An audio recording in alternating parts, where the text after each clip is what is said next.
வெள்ளை மணல். ஆனால் தின்னும் மணல். அது என்ன?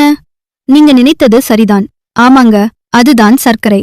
சரி, உங்களிடம் ஒரு கேள்வி. நீங்கள் 7 நாட்களுக்கு சர்க்கரை நிறுத்தினால் உங்கள் உடம்பில் என்ன மாற்றம் நடக்கும் தெரியுமா? முதல் 2 நாட்கள் கிரேவிங்ஸ் அதிகமாக இருக்கும். தலைவலி, சோர்வு, மூட் சேஞ்சஸ். உங்கள் பாடி சுகர் இல்லாமல் அட்ஜஸ்ட் ஆக ஆரம்பிக்கும். 3வது மற்றும் 4வது நாள் எனர்ஜி ஸ்டெடி ஆகும். மாலை நேர டயர்ட்னஸ் குறையும். பிரெயின் ஃபாக் கிளியர் ஆகி லைட்டாக ஃபீல் பண்ணுவீங்க. அடுத்த 3 நாட்கள் ஃபேஸ் பஃபினஸ் குறையும். ஸ்கின் கிளியர் ஆக ஆரம்பிக்கும். இன்ஃப்ளமேஷன் குறையும். அதுவும் மட்டுமில்ல, பாடியில வாட்டர் ரிட்டென்ஷன் குறையும். வெயிட் கொஞ்சம் குறையலாம். இன்ச் லாஸ் கூட நோட்டீஸ் பண்ணலாம். ஸ்லீப் குவாலிட்டி இம்ப்ரூவ் ஆகும். ஸ்வீட் கிரேவிங்ஸ் நேச்சுரலி குறைந்து போகும்.